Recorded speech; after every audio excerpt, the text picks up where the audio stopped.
are listening to 10,000 Swamp Leaders, leadership conversations that explore adapting and thriving in a complex world with Rick Torsett and guests.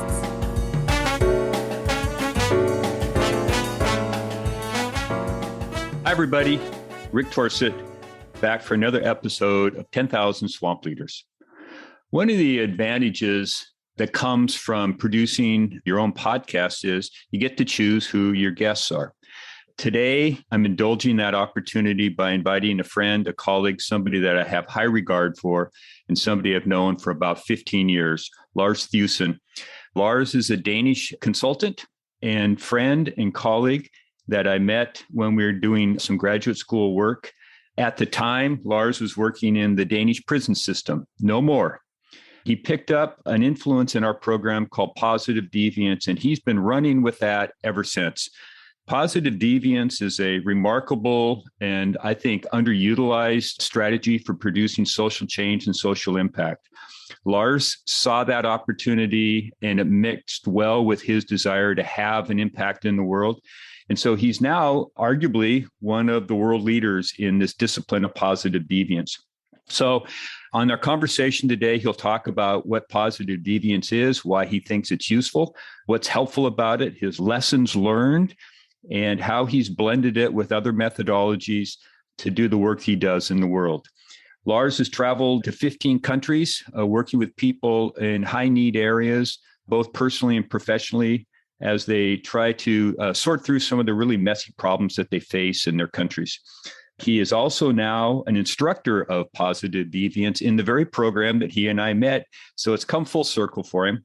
So sit back, enjoy the conversation with Lars, and learn a little bit about what Positive Deviance is, how you could use it in your life, and what the flip is. On with the show. Hey, everybody. Welcome to 10,000 Swamp Leaders. And I am quite pleased, fortunate, and happy to have a friend and colleague joining me, Lars Thuesen from Copenhagen, Denmark.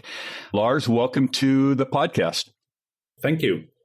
I'm glad to have you. So I've given people a little bit of a background in the introduction about who you are and what you've been up to, but I want you to put your voice to it. So tell us about who you are, what you do, why you do it, why it matters, anything you want to cover here that you think is important for the listeners to know about you.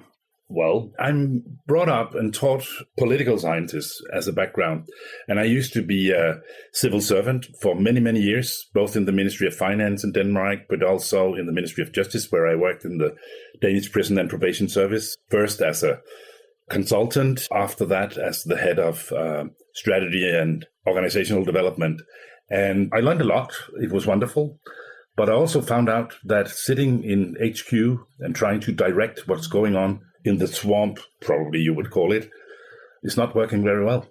So I began thinking about what does it take as a leader? What does it take to inspire people to change their behaviors? And I found out that I didn't know shit about that because I'm a political scientist. We don't learn that. We learn how to deal with politics and policies and power games and all that, but we don't really learn about, inspiring people to change their behaviors. So I got interested in the human side of change, and that's where I met you, because I found Oxford, Side Business School, and HEC in Paris, and they had this program called Coaching and Consulting for Change. And we were actually in the same cohort. And that really changed my world and my mindset. Many things to say about that, but especially one module was really a game changer, where I met Richard Pascal and Jerry Sternin, and two people who worked totally differently with leadership, saw leadership not as fixing things and coming up with all of the solutions, etc., but more as a learning process where you co-create and co-develop with communities and the people who own the problems. And Jerry was the founder of the Positive Deviance Initiative, which is basically a methodology where you learn from people and situations, behaviors that already work well, that are successful, and you try to see if you can learn and scale that so other people can learn. And I came back, and I remember I was walking in my garden. I came away inspired, but also really puzzled, because I realized that I had to change my way of doing things with my team and so on. And I didn't know what to do. So I was both inspired, puzzled, frustrated, perhaps also. And I remember I called Gary walking around in circles. I was saying, what did you do to me? And he said, well, let's do something together. So we decided to start working with this type of leadership and this positive deviance methodology approach in the Danish prison service. And then I worked there as the head of strategy and innovation for 6 more years. And I found out, I don't know if you say that in English, but in Danish, we have this expression that if you have been in a place for maybe too long, you can either stay and put gold on the water taps, or you can leave. So I decided to leave and I gave in my notice, and I didn't know what I was going to do. And then one of my clients, partners said, well, can you come over and head, some strategy and innovation processes with us? And I just didn't feel like doing it. And then I set up my own company. So I've worked as an independent consultant and have been doing that for the last 7 years. Okay, so hang on a second, man. So this is a part that I don't know. So, and you're right. We actually, not only were in the same program there, we sat side by side with each other for the first couple modules. And I remember clearly the PD thing having an effect on it. I want you, a little bit, we'll dig into what positive deviance is for people who don't know, because I think it's important. Sure. We can do that. Yeah. But talk a little bit about this decision. You got a pretty good job in the Danish prison system, and you're having impact, not what you want probably, but you're making a difference. And then you tell your wife, I'm bagging it and I'm going to start this thing. Help people understand your thought process to make a decision like that, to alter the trajectory of where you're going in your career and your work.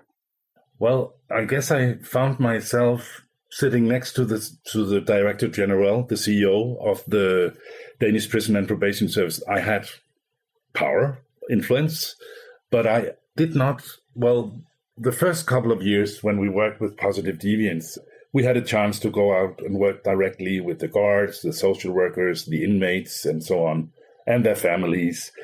But the last couple of years, we did a new corporate strategy and reorganized the whole prison service and so on. And it was great to learn. It was a great learning process.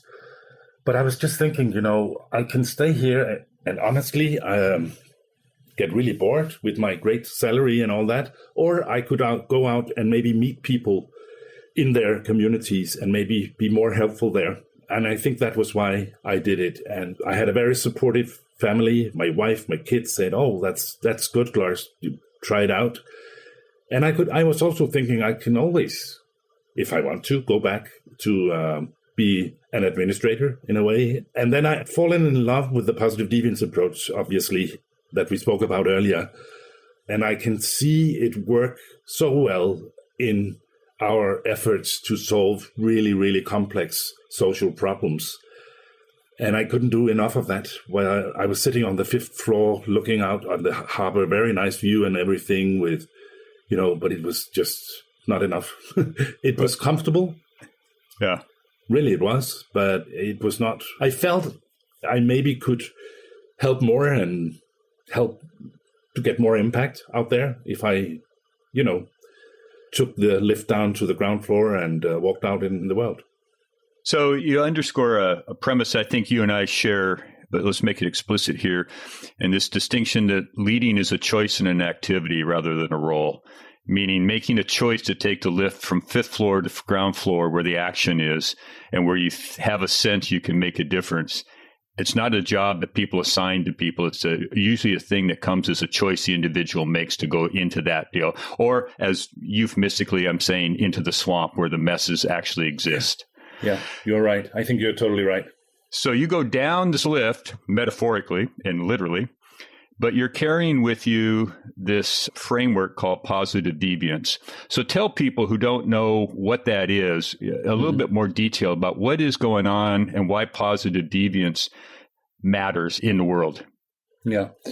When we went to Oxford, we both met, as I said before, Gary Sterling, and Gary Sterling was the founder of the Positive Deviance Initiative. The definition or the concept, the model, the approach comes from nutrition research. And it's basically the fact that despite you have access to the same nutrition, same resources, same amount of water, whatever, there will always be somebody who is better nourished than others. And you can see that there's evidence for that.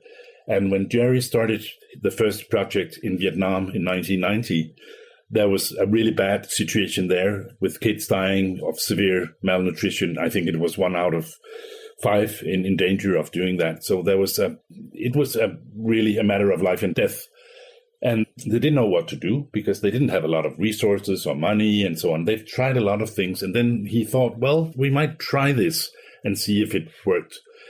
So what they did was to weigh all of the children, and they were really poor. I think they had 3 cohorts, one very poor, a very, very poor, and a very, very, very poor. And they found that there were families where the kids actually weighed more. And then they were finding out together with the families, what did those families do? How come they were different? What did they do? What were their practices and so on?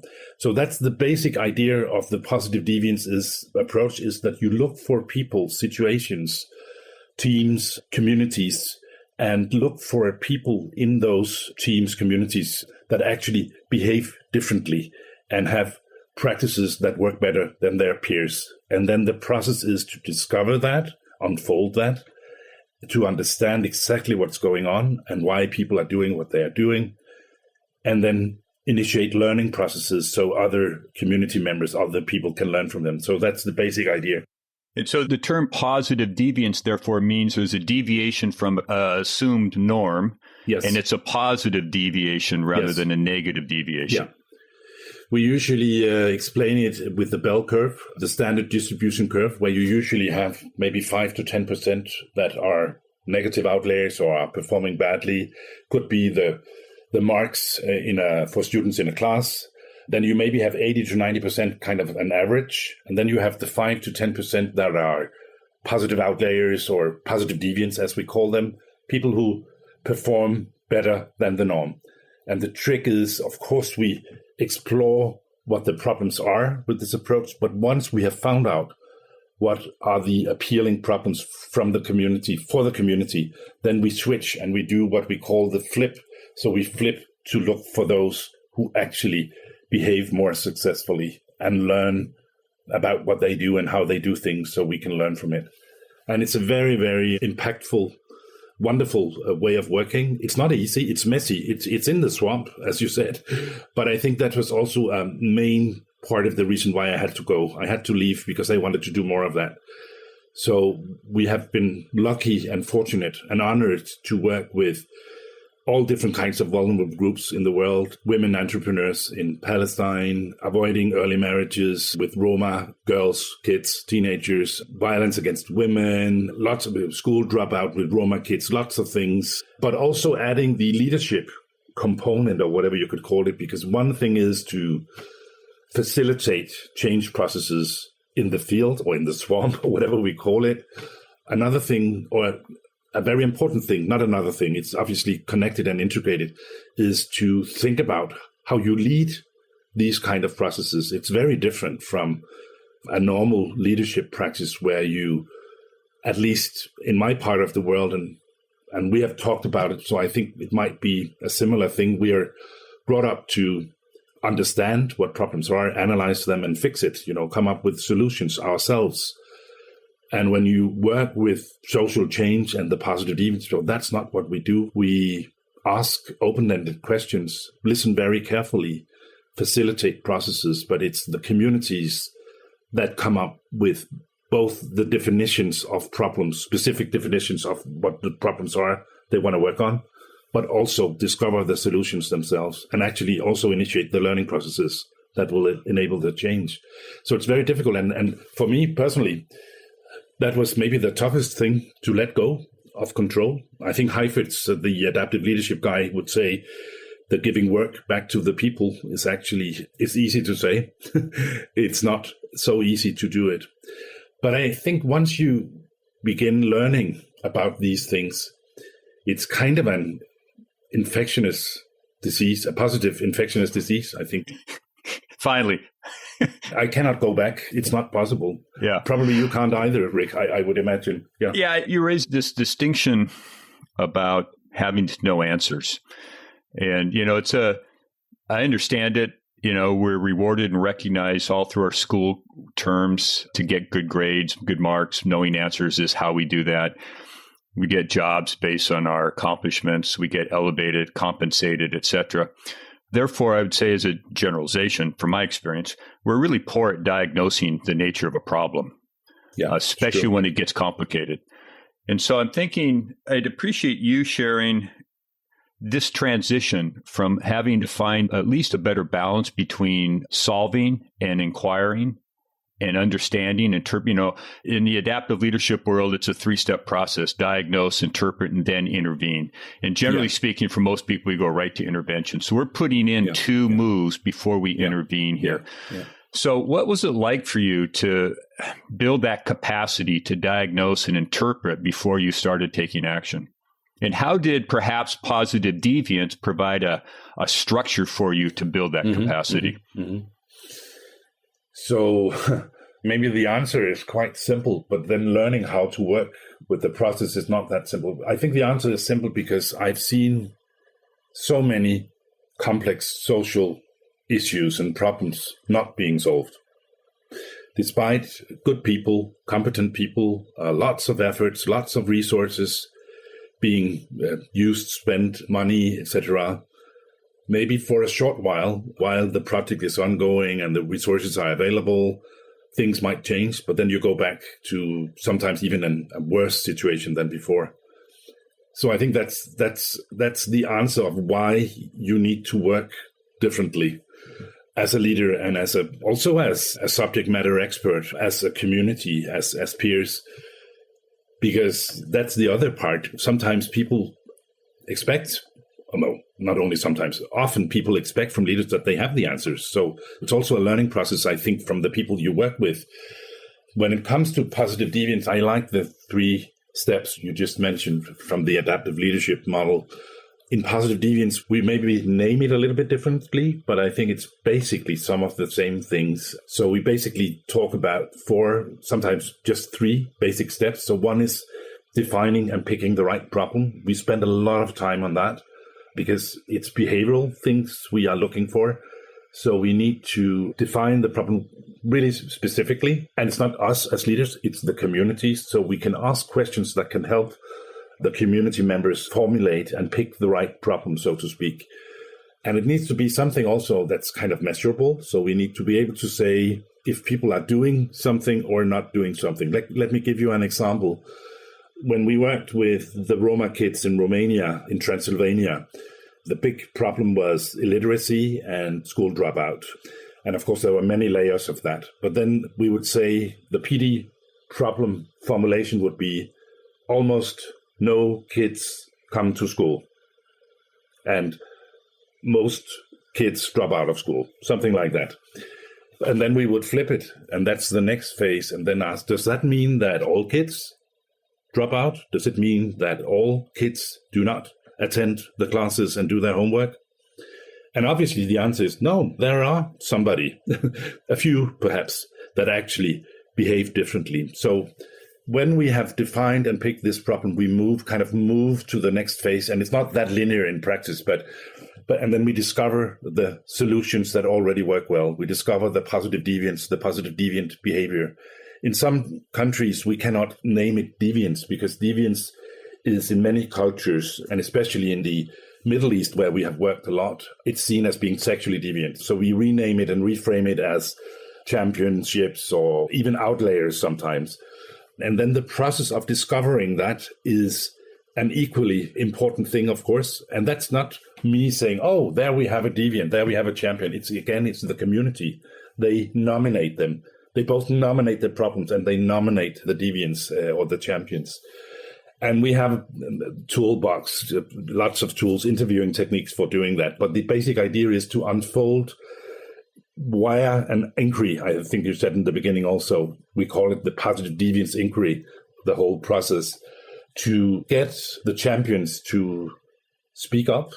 It's not always easy because sometimes people don't know that they do things differently in a positive way. And there might be norms and other things that can make it difficult. For example, when we worked in Kyrgyzstan with couples sharing household work, the men when they talk with us, they could tell, oh, I share household work with my wife, but they couldn't speak up in the community because it was not the norm to share household work. So we need to find other ways to get them to talk. And it's simple, but one of the basic tricks was basically to find more than one man, and then they could stand up together. That was easier. And also to investigate and find out about why did they do it? Because if you can explain why you do things, then people can see, there's actually somebody over here just like me, and he or she does something that's actually meaningful. So first part is the picking the right, the problem definition phase. Secondly, to discover the solutions together, to find the PD solutions, the positive deviance solutions. And the third phase I would call learning, dissemination, scaling. So in a way, it's quite similar. Very similar. So talk about then, though, because I can imagine people listening to this work are thinking, oh my goodness, this takes a long time. Isn't there a faster way? So independent of the process that you just described, and since our conversation's about leading, talk a little bit about your own learnings about how you developed your own capacity to keep yourself and the group that you're working with on this path that takes longer than maybe they're predisposed to want to spend to finally get to see some results that matter. How do you do that? You're right. It's resource intense. It takes time. And that's maybe also why the positive deviance approach has not become kind of a mainstream change approach, I would say. Maybe a little bit in the kind of humanitarian, social change world, but definitely not in the corporate world. And I think it's because it is time consuming. It takes time. And I think in lots of organizations, time is obviously a limited resource, and you need to go fast with things. In this approach, in our approach, we say you need to go fast, you need to go slow to go fast, because otherwise you cannot change. And I think over the years, what we've been trying to do is also to make the positive deviance approach even better. So we have spent a lot of time on being clearer about data and how to collect data, and that data are both quantitative data, numbers, statistics, and so on. But it's, of course, also qualitative data, the stories about people, what they do and how they do things and why they do things. And this combination, I think, has made the approach, at least in the work I'm doing with the people I work with, stronger and better. Is this a merger then of your prior background? Yeah, I guess with the positive deviance in a way? Yeah. To bolster. I think so. Yeah. Jerry wasn't doing it, taking that approach, was he? Well, there were lots of data, but at least my understanding is, of course, they weighted the children, so that was data and so on. Right. But I think there are lots of ways of being very clear about the role that data needs to play, because otherwise we cannot monitor whether we have success. Once we have found the positive deviance, we need structures for monitoring evaluation that the communities can do together. It's not us, it's them. So we help them with the tools to define, you could say, the KPIs and so on, indicators for success. And then I would say also there's another thing that I have found extremely useful in the work we do is to look at the behavioral science field. So the whole thing of nudging and service design and so on is very, very helpful, because it's kind of sharing, I think, the same DNA. In a way, it's co-creation, it's very community-oriented and so on. But I think from the design world, we can learn a lot, because their tools are very, very practical and they're very visual. So service journeys, user journeys, working with personas, working with, different types of service design tools. We have found that extremely useful. And then also simulation techniques. So different types of simulation techniques.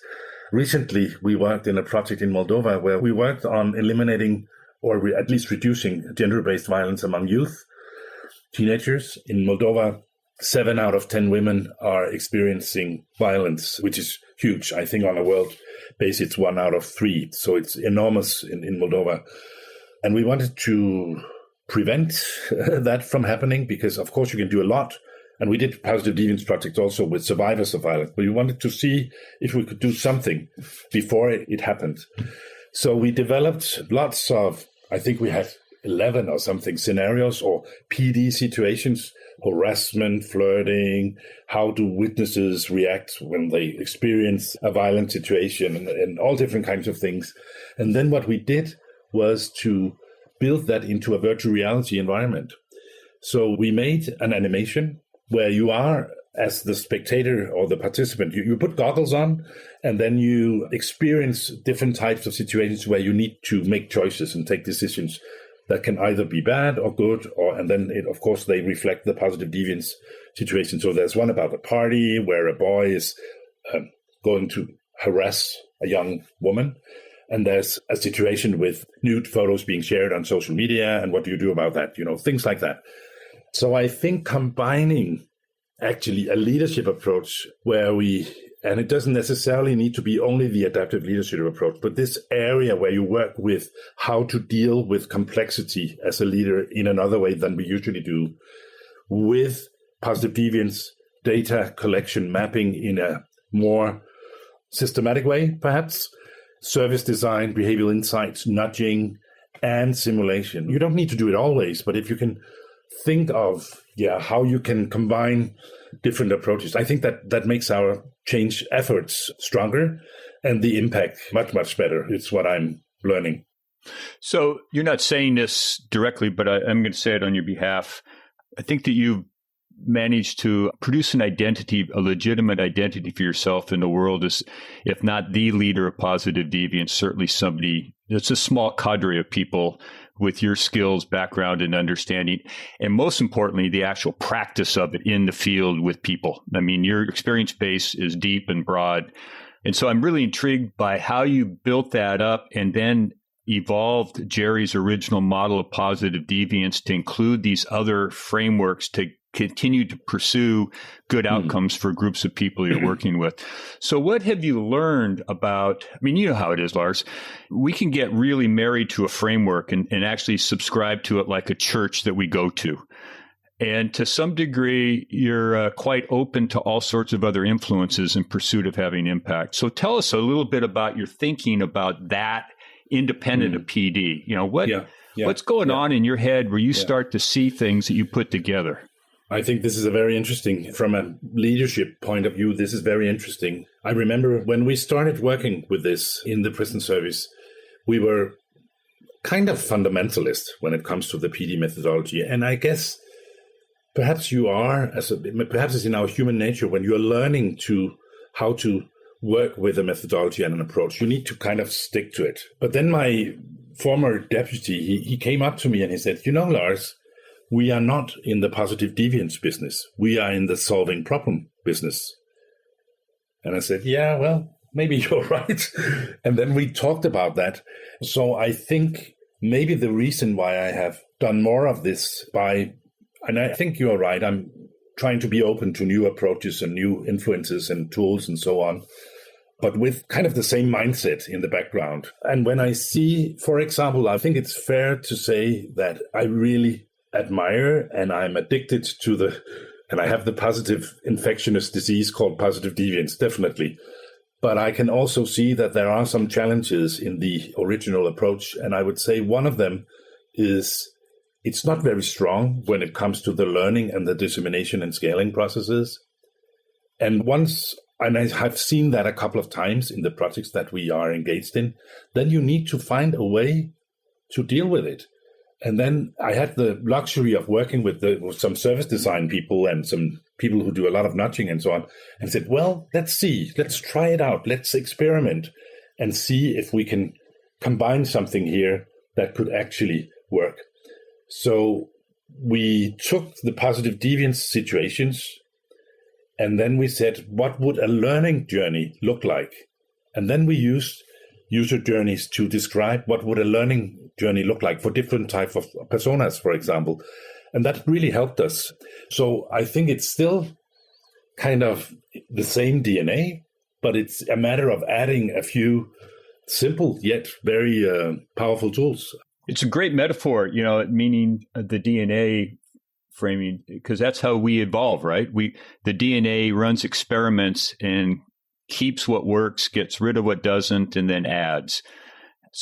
My sense of it is somewhere down the line when the next Lars comes along who wants to take on Positive Deviance, they're going to inherit a higher order orientation about how you might use this framework based on the additive, not necessarily maybe the specific frames, but the concept and the idea and the openness to say, this can hold up within the addition of other elements at play with it and still have quality impact. And I proved that. Yeah, I don't know. I hope. I would also say that one of the learnings that I would like to highlight is that I think the positive deviance approach and this way of working that we are talking about now, you don't necessarily need to call it the positive deviance approach, but where you look for solutions that already work well and combining different tools and so on. I think it works everywhere.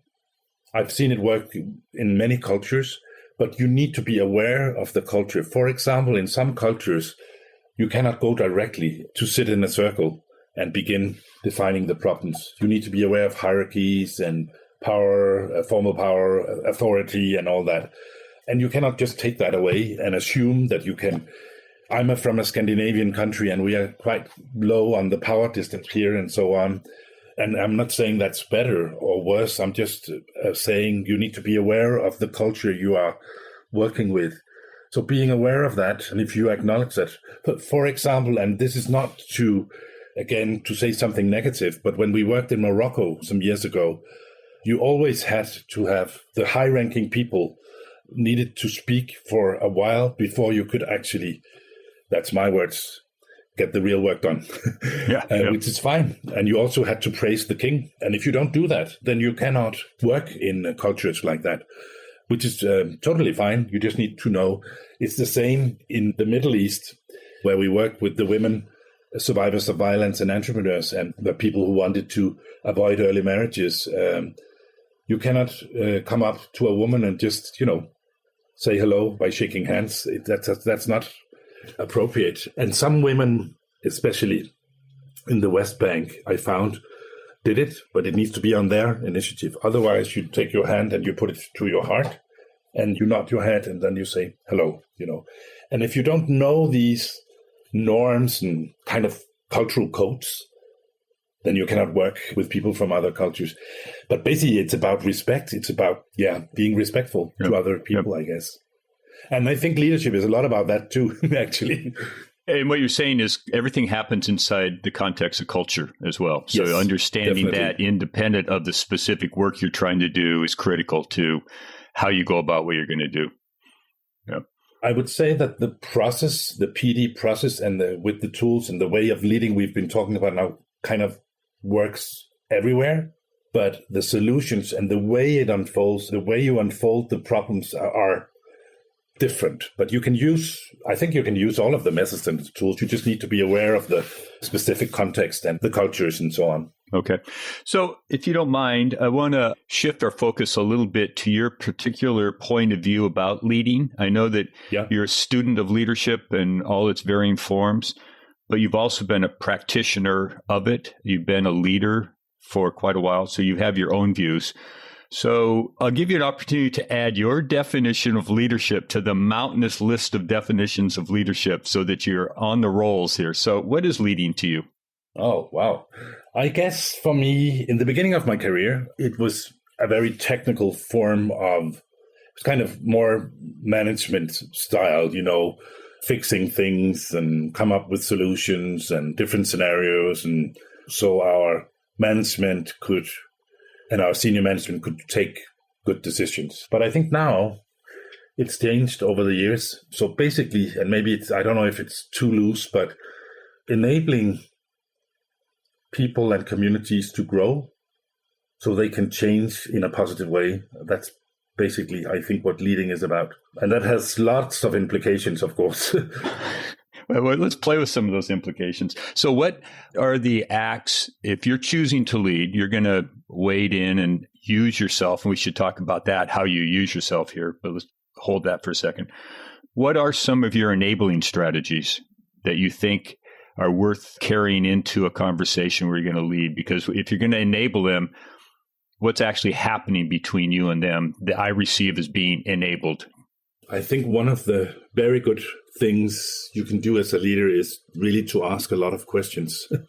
I work a lot. I don't know if that makes sense. We work a lot with this notion of psychological safety. Amy Edmondson from Howard University came up with that a couple of years ago, and it makes a lot of sense. So having this curious way of defining processes as learning processes instead of fixing problems processes is very, very powerful. So I think I try to understand what the people I work with, what they do, how they do things, and what they are interested in, what are their passions, what are their aspirations, their hopes. And by doing that, I can ask questions about how they explore and experiment with solutions.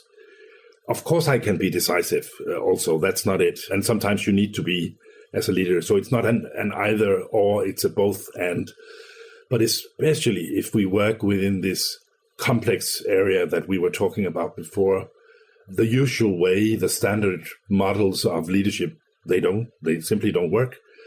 I think the framing challenges, I think Heifetz is talking about that too also, how you frame things, how you frame problems, challenges as where you need to work together as teams to be able to solve that is really important. I don't know, maybe I had the fancy positions that I had good positions in the past, so I'm not that interested in that anymore. And that's maybe arrogant to say that, but I think when I see people getting inspiration from each other, when I help to create spaces where great conversations can actually happen, I think another scholar calls it timeout. The Carl Weick guy, he talks about, basically stopping, freezing what you do and then making sense together. If you can work in that way as a leader, at least that's my aspirations. I don't know if it works all the time. I don't think so. But yeah, does that make sense? It does make sense. And I think that, again, going back to what you just mentioned about different cultures of people, it strikes me that there's a culture of learning or that you walk into as a leader in whatever group of people you're with. And so the inquiry into the questions helps reveal the culture, which I'm seeing maps more accurately the terrain of which the leader can actually work off of to mobilize people into actions, because you've done a good topography, if you will, through your inquiry to understand at least better than had you not done it. I have this wonderful picture I'm thinking of right now, because when I met Jerry Sterning, the founding father of the Positive Deviance approach, he was telling different stories, and he was a very humble guy. So maybe it was others telling stories about what he did, actually more than himself, which was actually a wonderful thing.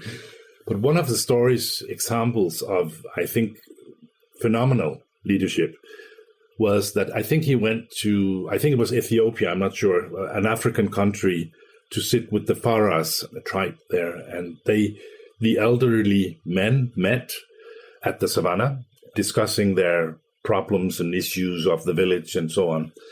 And Jerry came and was going to help, but he spent the first couple of days just sitting literally at their feet, listening to what they were talking about. And he had an interpreter, obviously, whispering in his ears and so on, but he did not say anything. He was just listening.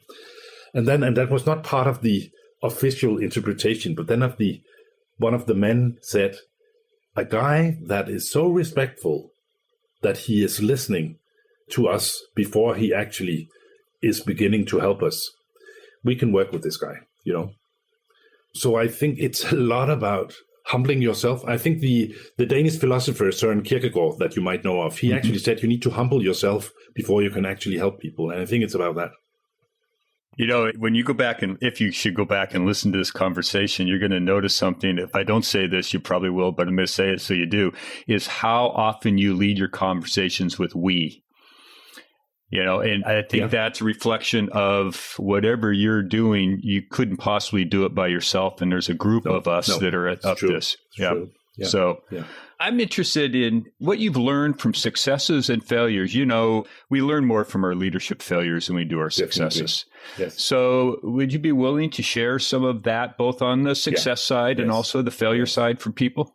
Let's start with the failure. I think not my first, but a very serious failure or an experience that was very emotional to me was when we began working with the Positive Deviance approach in the Danish Prison and Probation Service. We were fortunate to have some funding. We could get Jerry over and so on. Unfortunately, he got ill, so we had one of his dear friends and colleagues, Mark Munger, to help us. So that was great. So the setup around our initiative was actually quite good. I had this steering committee, and we started the Positive Deviance process. And as you said before, or we talked about before, it takes time. It's not something you just do in a couple of weeks or a month. It takes time to build trust, psychological safety, so people actually speak up and share their problems and stories and so on. And they were impatient, and they thought it was a little odd, this strange initiative. So why are you doing that? When I asked the Director General whether we could do it or not, he said, yeah, well, you can do it as long as you do all the other things you need to do. You can actually do this strange Positive Deviance thing. So at a certain point, I think it was maybe 9 months, maybe a year into our process, they said in the steering committee, why are we doing this? Nothing is happening. You know, it's really a waste of time and money and so on. So I had sleepless nights, and I was seriously considering to close down the project because there was a lot of pressure, because they wanted quick fixes like, you know, management stuff, monitoring stuff, evaluation, all the classical things, which is fine. I decided not to, which was really good, but it was really, really frustrating those weeks because they couldn't see why we should spend more time and energy on this. And then fortunately, things began to happen. Jerry had this wonderful picture of a ketchup bottle that you sometimes fresh, and sometimes it's difficult to get the ketchup out. But once it gets out, it's kind of, you know, and then lots of small signs of ketchup or positive things begin to happen. And that's actually what happened in the prison system. So I'm really pleased that I was stubborn enough, perhaps, to stick with the process and trust the process.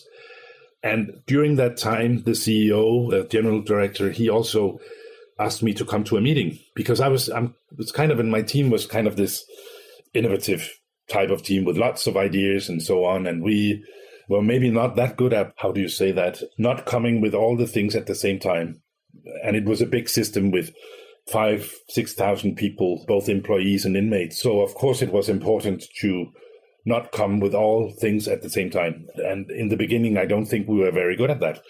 So he called me for a meeting, and I sat down and the two deputies on each of his side, and he had taken lots of notes about what he was hearing about what we were doing out there. And he basically said, Lars, this is too much. There's an overload of things in the system. It cannot go on. Can you deal with this? Do you really think you are competent enough to do this? And I said, shit, I'm getting fired here, you know. And then I said, well, could you give me some time? And then I will think about it, and I will come back and talk with you again. Said, yeah, okay. So I spent a couple of days or a week or so discussing with my team, and actually also some of the people from Oxford that I met, what to do. And I basically came back and said, I think we should still have the same ambition about what we are going to do and what kind of change we're going to do. So I think at the time about 40 different projects over a period of 4 years. So I said, well, maybe if we communicate in another way. So instead of having 40 different initiatives coming at the same time, we say we have maybe 3 or 4 different main themes. And then when we talk about it internally, we talk about different projects. But when we communicate in the organization, it's more, you know, a few red threads with different things. And he said, yes, let's try that. And that actually, I think, worked. But those were really difficult things. And I learned a lot from that, because I think you're right. You learn more from your failures than your successes. Yeah, I also think it strikes me too, Lars, that a takeaway for people is how do you manage the heat and the tension so that people stay in action and be productive, and they don't go over the top and they're in overwhelm, or it's too cold and they're just not in any action. And so it strikes me that call to order where you got put in front of these people activated a thought process that helped develop an understanding of the dose of work that people can handle. I had increased complexity before this meeting, and then I came back and was trying to reduce complexity, I think, by communicating in another way. And I think Heifetz called it regulating distress, which is a very, very powerful thing. If you can do that as a leader, or we can do that as a team, it's a very, very powerful thing to kind of be able to turn up the heat, but also to turn it down. And that, I think, requires a lot of sensitivity to what's the temperature like right now in the work we do. And that's not only when you are a leader in an organization, it's also in the different projects we do, because we did a project in North Macedonia a couple of years ago, and people they were a little bit, laid back, and it was maybe they were in their comfort zones, and we actually needed to turn up the heat a little bit. So we actually began talking about what kind of failures we could see happening if we did not do our work and so on. So I think being aware of those, it's small things, but it means a lot. If you can lead with those things and communicate in a way that actually enables turning up the heat and increasing and decreasing complexity, I think that's very powerful. Yeah, because the point of the exercise is to keep people in motion towards where you're trying to get, so that they're making progress on these. So one last question then. So and maybe you've actually been asked to do this. So if so, then you'll be ready for this one, but maybe not. So let's imagine that you've been asked by some university in Copenhagen to come into a class of students who are in some kind of business or some kind of curriculum where they're looking at leadership. And your task is to give them some advice from your experience about what leading is and what you think they should pay attention to. How would you do that? What would you bring to that conversation for those young people? Well, I'm actually an associate professor at the university here and teaching strategic management and change leadership and so on. So primarily people from the I don't know actually, but at least I have had the opportunity to have conversations about these things. And I think the best conversations we have had are conversations where we together acknowledge that we don't have all the answers, that we actually need to, in an open, curious, trustful environment, need to work together in another way. And you can have, I usually say you can have all the tools in the world, but if you don't have the right mindset, then it won't work. So it's basically a kind of the conversation that we have had now, I would say. Yeah. So.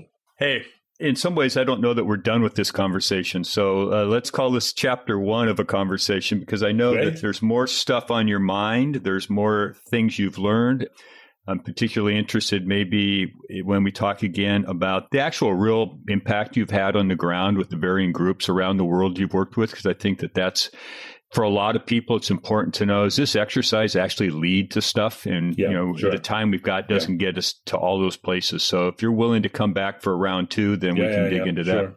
Sure. Just very briefly on that, I'm happy to, Rick. Always, we have managed to reduce school dropout, absenteeism among staff in vulnerable groups like guards and so on in different type of prison service, reduce early marriages, so reduce violence, gender-based violence and so on. So I think it's essential for us as leaders to work in some of the ways we've been talking about now, honestly. Yeah. Well, I'm particularly grateful that you're in this deal. I know that you've been on this journey since I met you. And I think it's also worth pointing out that while it can seem like a long time, really it's only been, you got rolling on this and, at the end of our program to some 2008 and it's 2021. And it takes a while to build up this capacity and get good at something like this. But it doesn't take a long time to start to have impact as you're building your capacity. And I think that's a good story of your success and your impact in the world. So thanks for doing that. You're more than welcome. Thank you for listening to 10,000 Swamp Leaders with Rick Torsett. Please take this moment and hit subscribe to follow more Leadership Swamp conversations.